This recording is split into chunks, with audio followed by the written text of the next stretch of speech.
what's up, friends, and welcome back to the Money Girl Podcast. My name is Laura Adams. I'm a personal finance expert and author based in Austin, Texas. On this show, my mission is to help you master your money so you can live rich and love the journey.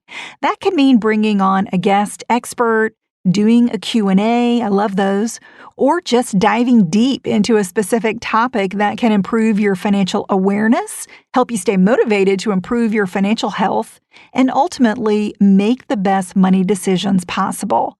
Thanks so much for downloading the show, and to everyone who submitted reviews and ratings in iTunes. That really helps the podcast. I know I ask about it every single week, but when you do those reviews, it really means a lot to me. It helps the show get visibility so new listeners can find it, and I can help more people get the financial information they need.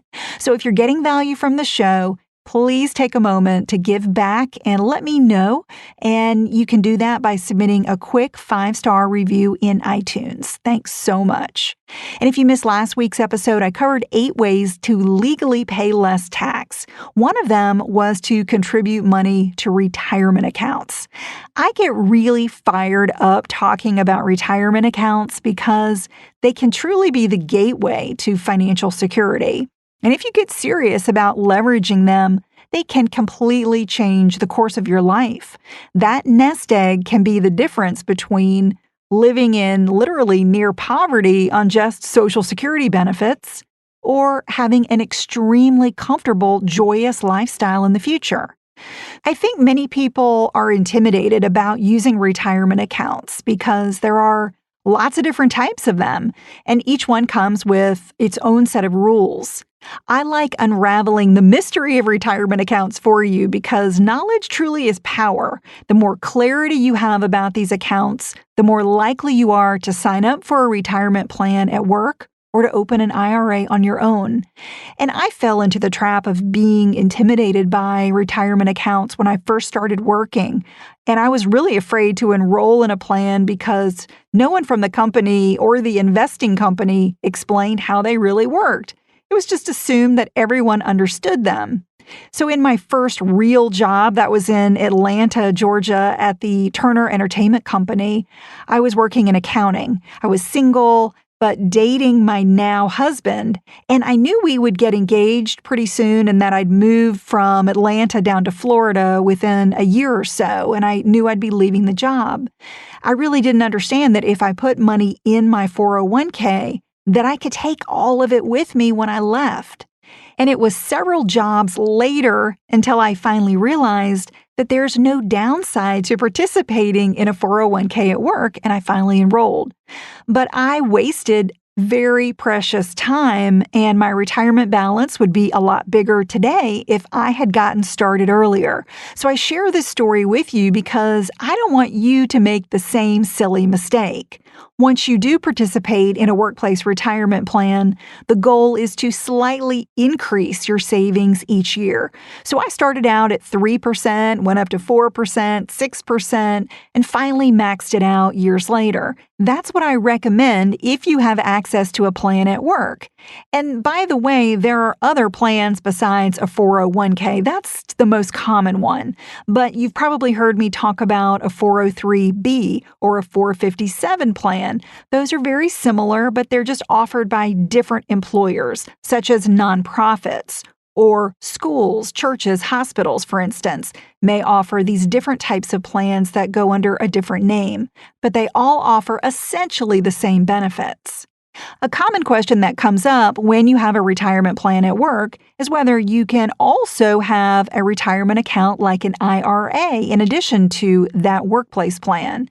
This show was inspired by a question from a show listener named Justin, who says, I already maxed out my 401k for 2017, and after receiving a small inheritance, I now have more money to invest for retirement. Can I also max out an IRA? And if so, would the contribution also be tax deductible? So I'll answer Justin's question by explaining the rules for contributing to these accounts simultaneously and pitfalls to avoid so you use them wisely to reach your retirement goals. This is podcast number 492 called Can you contribute to a 401k and an IRA in the same year? The notes, which include links to everything that I'll mention, including additional resources, are on the Money Girl section at quickanddirtytips.com. Justin, thanks so much for sending in your question. This is one of those back to basics retirement questions that I haven't covered in years, so I'm really glad that you brought it up. Whether you can have a 401k and an IRA at the same time is a simple question that seems like it should have a simple answer. But there's more to the story, so I'm going to unpack a complete answer for you in this show. Taking advantage of more than one retirement account in the same year is a very wise move because it allows you to cut taxes and save more money for the future. But in some cases, having an extra retirement account changes the rules and it changes the tax benefits that you receive. Now, the good news is that you can always max out a retirement plan at work and still max out an IRA for the same year. So the short answer to your question is yes, you can contribute to both simultaneously, whether you max them out or not. For 2017, workplace plans allow you to contribute up to $18,000 or up to $24,000 if you're age 50 or older. The contribution limits for an IRA are much lower. For 2017, you can contribute $5,500 to either a traditional IRA, a Roth IRA, or a combination of both of them. And if you're 50 or older, you can contribute an additional $1,000 for a total of $6,500 each year. There are no income limits that prevent you from making contributions to a traditional IRA. But there's a tax issue that can trip you up if you're not aware of it. So that's the bad news. So let's go deeper into what that really means if you contribute to both a 401k or any type of retirement plan at work and an IRA. Here's the deal. If you or a spouse, if you're married, participate in a retirement plan at work, no matter how much you contribute, the tax deduction for traditional IRA contributions may be reduced or eliminated depending on your income. So I want to repeat that so you understand what I'm saying. You can always max out a traditional IRA or a Roth IRA or a combination to both of them when you also have a retirement plan at work. But for a traditional IRA, the contributions that you put in may not be deductible. So that amount could be reduced or eliminated depending on your income. So if you're not sure what I'm talking about when I say a tax deduction or that the contributions are deductible, I want to give you a quick refresher on the distinction between deductible and non-deductible contributions. Then I'll review the income thresholds that limit the deductibility of your traditional IRA contributions when you or a spouse also have a workplace retirement plan. With a traditional retirement account, like a regular 401k or a traditional IRA, you make pre-tax contributions from your paycheck or you claim them as a deduction on your tax return. These deductible contributions reduce your taxable income and therefore cut the amount of tax you must pay in the year you make those contributions. In contrast, contributions to a Roth retirement account, such as a Roth 401k or a Roth IRA, are always non-deductible because you fund them on an after-tax basis. In other words, you pay tax up front on Roth contributions and then don't get to claim them as a deduction on your tax return.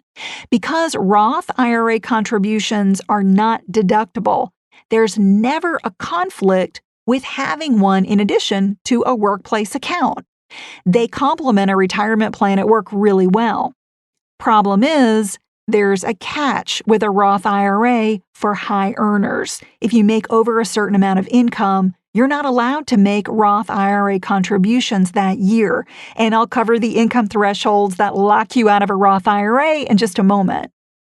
And by the way, if you want to learn more about the pros and cons of these different types of retirement accounts that I'm talking about, I created a handy one-page reference tool called the Retirement Account Comparison Chart. And there are several easy ways to get it. You can download it by visiting the tools page at lauradadams.com. You can go to this episode at quickanddirtytips.com and get it there, or you can text me. Text the word retire to the number 33444. Again, text retire to the number 33444, and you can get the download right away. Getting back to Justin's question, the deductibility of contributions to a traditional IRA when you also have a workplace plan depend on your income. So they depend on the modified adjusted gross income, which we'll shorten to MAGI here. So here are the MAGI limits for 2017. If you're a single taxpayer, you get a partial deduction for those IRA contributions when your MAGI is between $62,000 and $72,000, but you get no deduction at or above $72,000. Now, if you're married and you file a joint tax return, you get a partial deduction when your MAGI is between $99,000 and $119,000, but no deduction at or above $119,000. And if you're married but file separate tax returns, you get a partial deduction when your MAGI is less than $10,000 and no deduction when you're at or above $10,000. Let's say Justin is single with an income less than about $62,000. He could get a full deduction for his traditional IRA contributions in addition to his full deduction for the 401k contributions at work. But if he earns more than $72,000, he's out of luck. And if Justin is a married guy who files taxes with a spouse, he's unable to claim a deduction if their household income tops $119,000. If your income is below these thresholds and you want an additional tax deduction for the year, then contributing to a traditional IRA, in addition to your workplace retirement plan, is the perfect option. I mentioned that there's yet another wrinkle in this situation that affects married people. Let's say Justin is married to Sarah, who works for a small company that doesn't offer a retirement plan. Because Justin is covered by a 401k at work, that limits how much Sarah can deduct for her IRA as well. Now, she can max out an IRA in any year, but the issue is that the amount she can deduct depends on their household income. For 2017, if you're not covered by a retirement plan at work, but your spouse is, the deductibility of your IRA contributions depends on the following income limits for 2017. So married taxpayers who file a joint return will get a partial deduction when household MAGI is between $186,000 and $196,000, but no deduction at or above $196,000. And married taxpayers who file separate returns get a partial deduction when MAGI is less than $10,000 and no deduction at or above $10,000. Now, you might be thinking, what's the point of making contributions to a traditional IRA if they don't come with a full tax deduction? When you make non-deductible contributions to an IRA, the only benefit you get is deferring tax on growth in the account until you make withdrawals in the future, but that's still a really great benefit.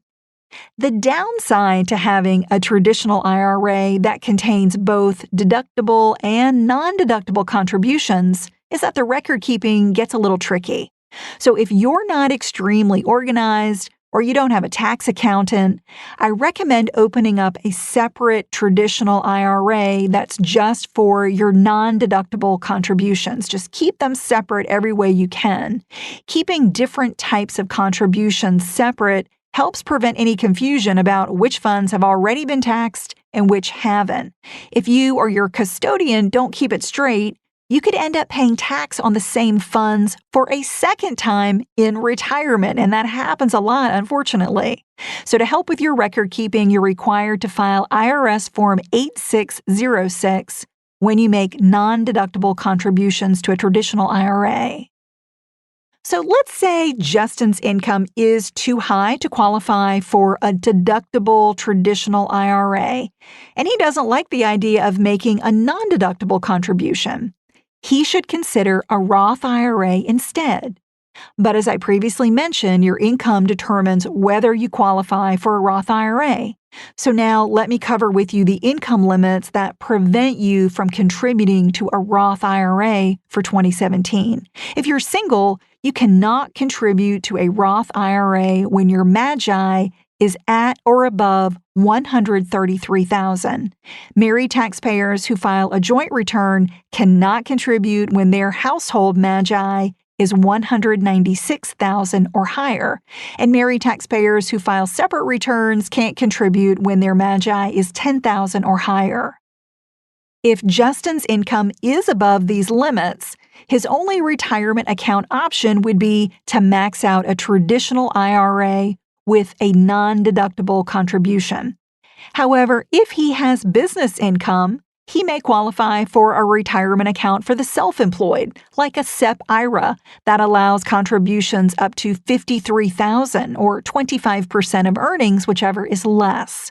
Assuming Justin doesn't have any self-employment income, his best bet is to first go with the traditional IRA unless he earns too much for them to be deductible. So if that's the case, then it would be to go with a Roth IRA if he's eligible, and then if that doesn't work, go with a non-deductible IRA contribution. Here are some more podcasts that may help you with this topic. If you're self-employed, you may be interested in podcast number 422 called 5 Retirement Account Options When You're Self-Employed. And if you're not yet enrolled in a workplace plan, you may be interested in podcast number 385 called 7 Pros and Cons of Investing in a Retirement Account at Work.